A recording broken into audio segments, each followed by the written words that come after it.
రామ్ చరణ్, ఉపాసన. సో వీరిద్దరికి రీసెంట్‌గా జనవరి 31వ తారీఖున కవల పిల్లలకి జన్మనిచ్చినట్టు కూడా ప్రతి ఒక్కరికి తెలుసు.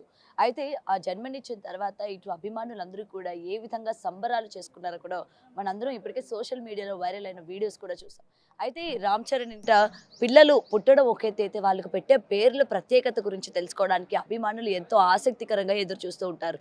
ముఖ్యంగా ఇందులోని ఈ నెల 11వ తారీఖున కుటుంబ సభ్యుల మధ్య అంటే సన్నిహితుల మధ్య జరిగిన ఈ బారసాలలోని ఇద్దరు పేర్లకు సంబంధించి ఈరోజు బయటికి అనౌన్స్ చేయడం కూడా జరిగింది. అయితే ఆ పిల్లలకి ఆ పేర్లు ఎందుకు పెట్టాల్సి వచ్చింది, దాని వెనుకున్న అంతర్యం ఏంటి అని చెప్పి కూడా నేషనల్ మీడియాలోని ఇచ్చిన ఒక ఇంటర్వ్యూలోని రామ్ చరణ్ అయితే బయటికి చెప్పడం జరిగింది. ముఖ్యంగా అబ్బాయి పేరు శివరాం, అమ్మాయి పేరు అన్విరాదేవిగా పెట్టడం జరిగింది. అయితే ఈ ఇద్దరికి కూడా దేవుళ్ళ పేర్లు అంటే మన ఇండియన్ నేమ్స్ పెట్టడం అన్నది నిజంగా అందరూ కూడా అప్రిషియేట్ చేస్తూ ఉన్నారు. మరి వాటి వెనుక ఉన్న అర్థం ఏంటి అని అడిగిన తర్వాత శివరాం అని అంటే తన తండ్రి యొక్క పేరులోని శివ అనే ఏదైతే ఉందో శివశంకర వరప్రసాద్, ముఖ్యంగా మెగాస్టార్ చిరంజీవి యొక్క అసలు పేరు శివశంకర్ వరప్రసాద్, అందులో వచ్చేటట్టు శివ అన్నది మేము తీసుకున్నాము.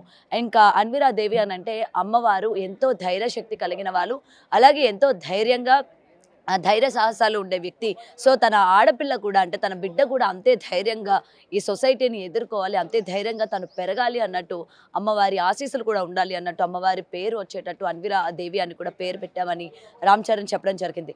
ముఖ్యంగా ఇటు తల్లిదండ్రుల ఆశీస్సులు వాళ్ళపైన ఎప్పుడు కూడా ఉండాలి అని, అలాగే వాళ్ళు ఎంతగానో నమ్మే దేవుడు ఆశీస్సులు కూడా ఉండాలి అని చెప్పి మీడియా ముఖంగా కూడా రామ్ చరణ్ చెప్పిన పరిస్థితి కనిపిస్తుంది. ముఖ్యంగా ఈ ఇద్దరు పేర్లు అనౌన్స్ చేసిన తర్వాత ఇటు ఫ్యాన్స్లో కూడా ఆనందం నెలకొనేది. ఎంత రెస్పెక్ట్ ఉంది మన దేవుళ్ళ పైన, అలాగే మన సాంప్రదాయాల పైన ఎంతో గౌరవంగా ఉన్నారు. అండ్ మొదట్లోని ఫస్ట్ పాప పుట్టినప్పుడు క్లింకారా అన్న పేరు పెట్టిన తర్వాత ఆ పేరుకు సంబంధించి కూడా అర్థం చెప్పాక వీళ్ళు చాలా రెస్పెక్ట్ ఉన్నారు, చాలా రెస్పెక్ట్ మన సాంప్రదాయాలు కావచ్చు లేకపోతే మనకున్న పద్ధతుల్ని పాటిస్తూ ఉన్నారు అని చెప్పి అభిమానులు వాళ్ళ యొక్క ఆనందాన్ని వ్యక్తం చేశారు.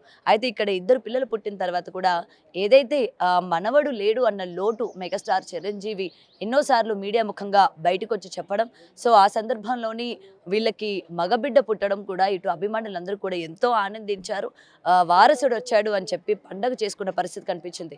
హాస్పిటల్ దగ్గర కావచ్చు లేకపోతే మెగాస్టార్ ఇంటి దగ్గర కావచ్చు ఏ విధంగా సందడి వాతావరణం నెలకొనిందో మరి చూస్తూ ఉన్నాము.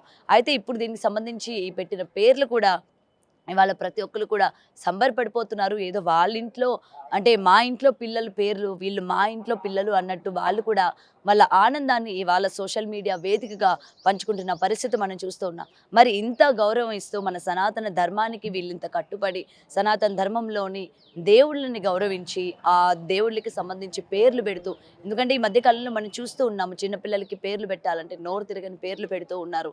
ఎక్కడి నుంచో ఆంగ్ల భాషని చాలా యూనిక్గా ఉండాలి మన పిల్లల పేర్లు, ఎవరికి కూడా ఉండకూడదు అని చెప్పి వేరే నోరు కూడా తిరగని అర్థాలు కూడా తెలియని పేర్లు పెడుతూ ఉన్నారు అని చెప్పి చాలామంది పెద్దలు కూడా ఇవాళ మండిపడుతున్న పరిస్థితి కనిపిస్తోంది. మన ఇళ్లలో ఉన్న చాలామంది పెద్దలు ఏంటి ఆ పేరు నోరు కూడా తిరగట్లేదు, అర్థం వచ్చేటట్టు పెట్టచ్చు కదా, మంచి పేరు పెట్టచ్చు కదా, రేపు పొద్దున్న పిల్లలు ఎదిగిన తర్వాత వాళ్ళ పేరుకి అర్థాలు ఏంటో అడిగితే చెప్పని పరిస్థితుల్లో ఉన్నారు. కాబట్టి ఇలాంటి సెలబ్రిటీస్ ఇలా దేవుని సనాతన ధర్మాన్ని పాటిస్తూ ఇలాంటి అమ్మవారి పేర్లను ఇలాంటి దేవుడి పేర్లను వచ్చేటట్టు పిల్లలకి పేర్లు పెట్టడం వల్ల వీళ్ళని ఇన్స్పిరేషన్గా తీసుకున్న వాళ్ళు కూడా అదే కంటిన్యూ చేస్తారు అని చెప్పి కూడా చాలామంది అప్రిషియేట్ చేస్తూ ఉన్నారు. మరి దీనికి సంబంధించి మీకేమనిపించిందో కూడా కామెంట్ సెక్షన్లో తెలియజేయండి.